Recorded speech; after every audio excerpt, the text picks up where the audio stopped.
Okay, ready? Yo, is this in? Is this in? Yeah. Oh, can we? Nah, fuck it. I'm just gonna. Yeah, actually, we should slate first, right? Slate. Oh shit! Oh damn! Oh wow. Slate. Killer. Spontaneity. Woo! Take one.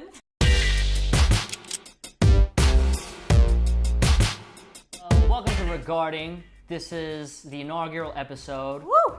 But this is a talk show where we talk about theater that is Spelled with an R-E. The way it should be. My name is Ray Yamanouchi. I am a playwright. My name is Maria Pazzalegre. I am an artist and a theater critic. We talk about the most fire, the most wicked, the fucking The wokest, best shit. the dopest theater in New York City. Off Broadway and off Broadway because we don't fuck with that Broadway shit. We're not about that life. We got four shows we want to recommend to you today. 1, In the Blood, 2, Charm, 3, Breeders, and 4, Oh My Sweet Land. So, come on this journey with us. First on the docket, we have In the Blood by Signature Theater, written by Susan Laurie Parks and directed by Sarah Benson.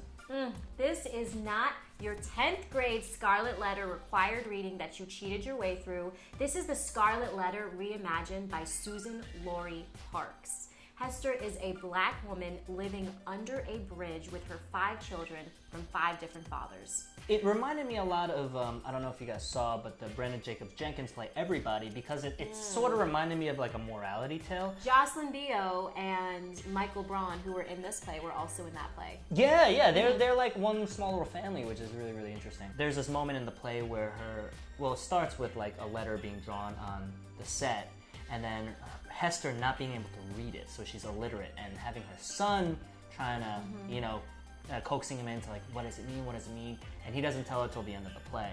But it like sort of like, it starts there and it sort of just like rolls from there, and that's like a weird way to put it. I think rolls is actually the operative word to use, because something that we've both agreed on that's amazing is the set. The set's its own actor. The set's the 8th actor of that show. It's absolutely incredible. It's a huge ramp, and it's used as a playground, it's used as a shelter, and it's used as the Sisyphean mountain that Hester can slide down but never climb out of. It's like it's a literal abyss. Yeah, and it's also like a garbage dump, because throughout the play, Yes. after every scene, more garbage Woo. keeps falling on the set. And that point you make about it being another character is so apt, because like it's alive. Like the set is alive. Yes. It keeps moving. It keeps adding. The and garbage keeps coming, Yeah, and it yeah, just absolutely. makes you feel like all of the trash, all of the shit being piled on Hester was relentless. It never ever stopped. She could never climb out of it. It was a brilliant piece of set design. Yeah. Shout out to Louisa Thompson, who actually was my college professor. Ooh. I dropped your class. I'm really sorry, but yo, the set was dope You though. killed it. That set You was fucking killed dope it. though. That's on him. That's on I him. guess my bad. But yeah, like at one point during the performance I went to see, a trash fell out and like hit someone in the first. What? Yeah, in the first row of the audience. So that was kind of funny. That's real. So it's fucking alive. That's alive. I like that interactive theater. Yeah, absolutely. I was blown away by Hester too. Yeah. Hester was amazing. She was also, when I thought about it, she was in every single scene almost. Yes. Because it was always everybody else playing off of her. So it was her by herself, but then her with every other character. So she carried the whole show. So shout out to Seikon Sengla. Like that was a tour de force performance. After every scene, it was like the next chapter, a new chapter. Someone would come out and do Like a monologue. a new chapter of a book. Right, absolutely. I love the reflection of that. Yeah. So like they would come out and give this monologue. So it was very structured. Like you knew what was going to happen. It was in a way predictable, but surprisingly to me, it wasn't like a huge like negative. It didn't really put me off in any way. Because it was a morality play, is what you're saying, yeah? Yeah, part of that is that, and also because it's just like we talk about these things happening in our reality, but then to like sort of see it like scene by scene and see like the real tragedy in every scene sort of like open up is Yeah. like really it hits home. It kept twisting. Yeah, It absolutely. kept That's the thing. twisting. It felt like It was someone stabbed you. relentless. Yeah, and then Yeah. they just kept twisting it. Each scene was like another twist in the knife, and it was like painful and tragic, and then Yeah, you were so invested. You were so invested in Hester. You were so invested in her children because the love she had for them was palpable. Obviously we fucking recommend it because this shit is fucking crazy. I think it's something that if you love theater, you will love this. Yeah, it's one of those things where it's just unfortunately continues to be relevant. Yeah. Actually, the person that I was with had to sit after the play. She couldn't stand because she was shook. Those are her words. She's like, I can't. I'm shook. I am shook. And we had to stay there for 10 minutes because she had to collect herself. Yeah. And I think it's a really big deal when that happens to somebody. It's also like the play is 2 hours long, no intermission, so you better hit that bathroom before you walk into the theater. But it like just grips you. Mm-hmm. It grips you. It's like, yeah, absolutely tragic. Yeah. In the best way possible, I guess. Second show, Charm, by MCC Theater, written by Philip Dawkins, directed by Will Davis. Charm is inspired by the true story of an elder trans black woman who is giving back to her community by giving free charm classes at the LGBTQ Center in the south side of Chicago. What's so exciting about this play is that the entire cast is their characters. So the trans characters are trans. Are played by trans Yes. people. Yes, representation. Absolutely. And it's just that level of authenticity really adds something. And this again goes to this whole idea of why theater is so important is this it's real. Like these characters on stage are real, and when they are actually real, it gives it that it just hits you on such a deeper level. Yeah, it means something. It means something that if you are trans and you go to see a production of a trans with a trans character and that person is a man in drag, that is not you. So even though a lot of these trans actors, it was their first time acting, they brought an authenticity and a representation which I applauded. It brought so much for it for me, and I cannot stop thinking about the show. Yeah, and especially as Asian people, like we frequently get whitewashed, and I don't see myself. Ghost in the Shell. Get it out, baby, get it out. I'm tight. But I frequently don't see myself represented on stage and on film, so it's very I understand how important that is. Yeah, catch up, Hollywood. Yo, for real, yo. Fuck. What the fuck are you? Theater is doing it. What I also really liked about the show is that it sort of taught me things, and me not being a trans person. Cis straight male. Yeah. Okay, thank you. There's terminology. Thank you. But it was great to sort of learn in a weird way. There was a struggle between the elder black trans woman and the person who ran the center. Yeah, deep. And she's saying, why do you keep saying, sissy over here and masculine over there? And don't go by tranny, that's a bad word. Yeah. She said, when I was, what I went through, that was actually the best word that could ever be used to describe me. But I'm learning. Right. I'm learning. And we were learning. We were learning, what was okay. Gender pronouns, we were learning they. We were learning, and a lot of this stuff I know. But there was actually a lot that I didn't know. That was neat to see, who is right. Yeah. I think a lot of that, and it happened not just with those two characters, but with a lot of the characters, that was sort of the big struggle. How do I teach these, Homeless, right? Because HIV positive, right? Because it's I'm teaching charm etiquette to these homeless kids, who don't have poor anything. kids, who don't have anything. What can I do? So it's this sort of is this really helping sort of deal? Also with the idea that the clashing ideals of the old and the new. You know what I really dug about it actually? I feel like if this play was just written and was the idea of somebody, I'd say that's impossible. But the fact that it was inspired by a true story that gave it a certain amount of authenticity and realness that even though these things sound impossible, it happened, and I dug it. I really dug it. Absolutely. Next show we're going to talk about is called Breeders by New Light Theater Project. This is written by Dan Giles, directed by Jackie Bradley. It's the story of two different couples. One couple is a gay couple expecting their child for the first time from the hospital. And the other couple is the hamsters that they are taking care of, who are also expecting children. So, I fucking love this show.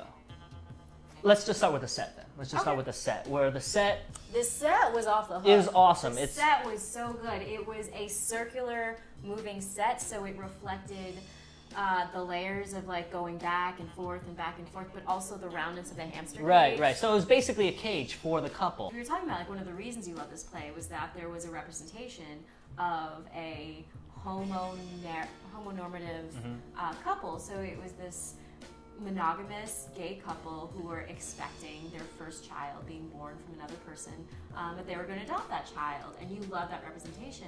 And for me, you know, I'm bi, and so I'm in the LGBT community. I'm like, those are my friends. You know, it's 2017. Modern Family's been on the air for a decade. Like, it's not that weird to me to Shout out to Modern Family. Yes, truth. But it's not that weird to me to see like a non like crazy like couple. They're just a couple. In fact, like that was almost something I didn't really like notice for a while, which is maybe a good thing. But yeah, I mean, progress. Yeah, but because what that was for me it was like, and for you it was like, yeah. Well, so it wasn't just that. Different. But I'm saying like our different backgrounds inform us to different perspectives on that. So absolutely. Like, whoa, absolutely. How revolutionary to see a homonormative couple like that. And I'm just like, that was my Tuesday. So. You know, so for me that wasn't revolutionary, and what I did enjoy more, actually, I really enjoyed the animals. Yeah. Like that was really cool. These little. The hamsters. Yeah, the hamsters. Nibble. They were like nibble. It was cool. It was cool to see them really like fully embrace that, and there was also some fun play with gender because a lot of animals eat their young. And so this was something that they were very scared about throughout the production. And it's something also that the homosexual couple was nervous about. You know, how am I going to love something that I have not seen yet? Yes. This is what I mean about the layers, because I feel like the design, the script, the acting, all this sort of informed that idea, like inherent desires, right? Like what do we want? Are certain things just innate in us? Are certain things learned? You know, and that was the big sort of question, nature. Right? Yeah. That was sort of the big question in the play, and it's never answered, and that's what I love about it. You know, the whole circular nature of like the Ouroboros, so like the snake eating its own tail, and there's like a foot fetish, which I don't want to reveal. Japanese. I'm just saying. All right, well, whatever. But there's the whole thing about the foot fetish, which sort of is also referential to that.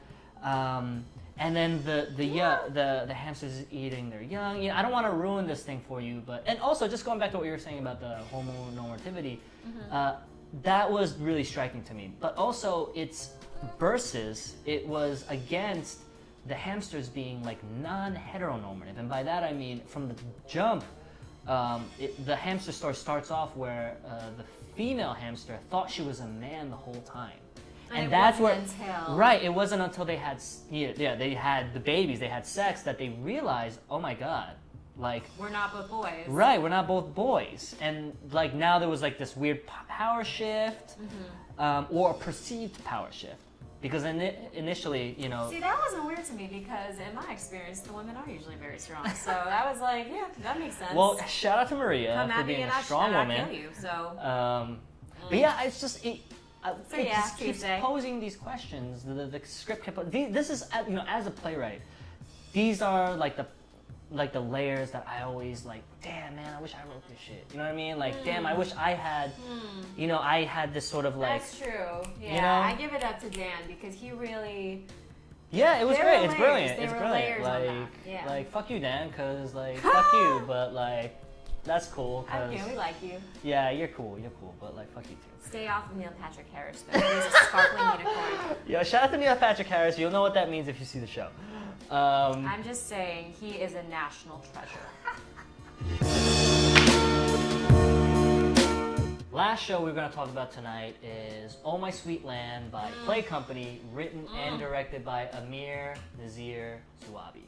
Oh My Sweet Land is a play that takes place in a different working kitchen every night. It is a one-woman show about someone whose partner has gone back to Syria, where they both are from, to free his family, and when he disappears, she goes to find him.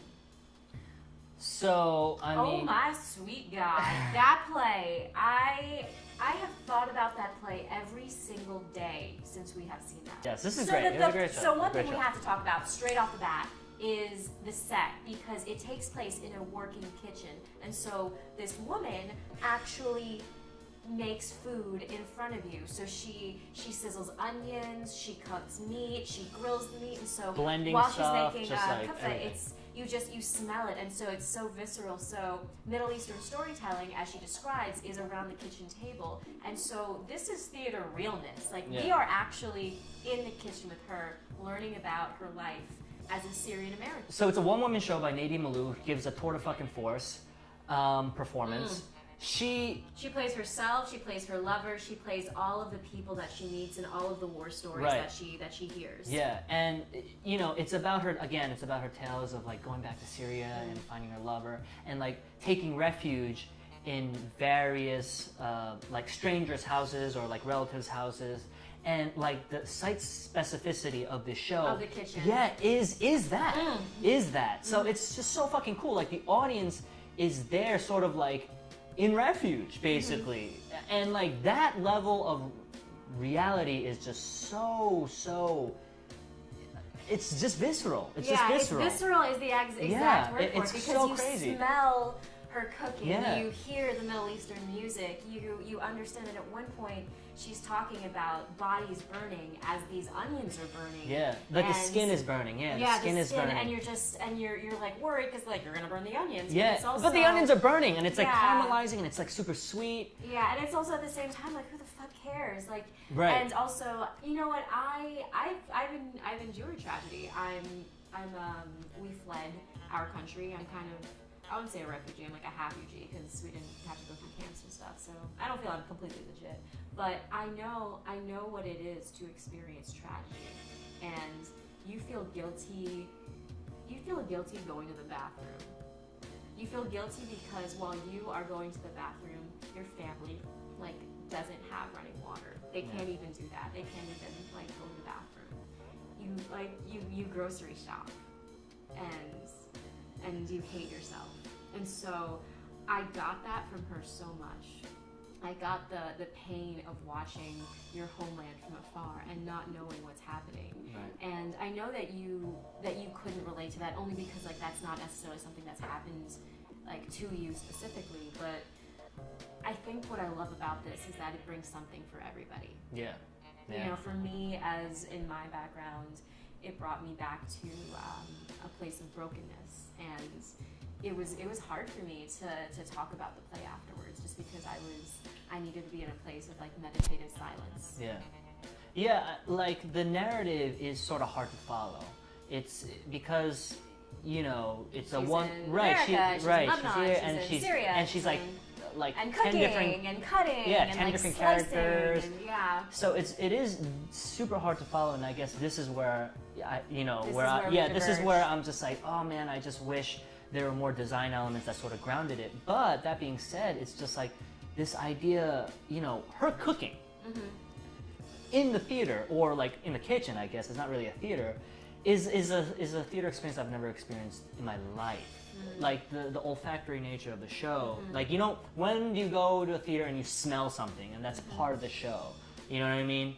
Like, that's not like the fucking person next to you farting all night. You know what I mean? Like, it's like, it's just, it draws you in. It really draws you in. And it's funny to me though, because that was like not that important to me. I mean, That's that was so like funny. That's like, that was like the whole fucking show to me. for me, I'm like, that was cool, and it for sure added a lot, but it was really, for me, it was the journey that she took us on. And even though it was confusing and it was meandering, I was about that, because that is Middle Eastern storytelling. It takes you on a journey. Like, there's a reason that it's you know, 101 like nights. Like there's a reason that it goes from place to place to place to place to place. And even though it's hard to follow, that is part of it. So for me, it was a lot less of, you know, what else could be brought, so much as like appreciating the show as a whole for what it was. Oh yeah. I know. I mean, the and show like as a kitchen whole included, but that was almost, for me, that was secondary, and for you, that was. Yeah. Well, because like the nomadic nature of the play was. I thought it was so reflective. Yeah, it was, and that's what I love about it. But because it's so strong, like all the sort of other design elements sort of just like dissolve, and which is fine. Like I still love the show. I didn't notice. See? I didn't notice. See? Didn't hear. Well, there you go. But yeah, it's a great show. It's incredible, and I highly recommend that you see it. Play Company is great. I mean, the last summer they did one of my favorite shows that I've ever seen in my life, which is Caught, which is they did La Mama, which is similarly not site specific, but also like it's like a kind of not. Well, that one was a mind fuck, but it's similar in this like real, truly innovative theater. You know, and like really pushing boundaries. They push boundaries a lot. And I didn't catch that one. But yeah, that shit was fucking fire. And I don't even like a lot of shows at La Mama. No offense to you, La Mama, but like, yeah, but like, no, that show was incredible. And again, this is a one-woman show. Yeah. So this is another thing. It's one-woman show. So like, and it's I don't know what kitchen you're gonna be at when you see the show, if you see a show. But like when we were there, it's like she comes up and like she's right there. So she's like hey. Some of the monologues she was saying was like right to me, you know. And it's just like when you engage an actor like that, it's just it just rips right through you. Yeah. It just so rips shout right through you. Shout out to Nadine Malouf. Yeah, she killed it. She fucking killed that shit. Damn. Damn. Oh my damn land. We slept along to Staten Island. We went to fucking Staten Island. We took a fucking ferry to this fucking show. Boat. Okay? We took a fucking ferry to this fucking show. It was worth it though. It was fucking great. It was fucking great. I was blown away. Shout out to the Staten Island ferry because that's awesome. But also, like, we took a fucking boat. Yeah, and it was worth it, and it was also sold out. So yeah, it was like a lot of people showed to get there, and it was well worth it. But there were empty seats behind us, so it is sold out. But definitely get your name on the wait list because it's very very very well worth it. So thank you for watching our very first episode. It means so much to us, really. Thank you. Please engage with us. You know, we're on social media. We're on Twitter, Instagram. Go to our website. With us, if you don't agree with us, you know, put in the comments. Yeah, all that shit down below. It's there. And if there's new stuff that you think that we should see that we don't know about, because you know we don't know everything, let us know and let us know like what's the deal and what's going on that you think should be on the show. Yo. So keep theater alive. Keep theater alive. Viva Cheers. theater. Cheers. And cheers to our camera crew. Yo, shout out to Taylor and Kyle. Thank you, Cal. Mad love. One love.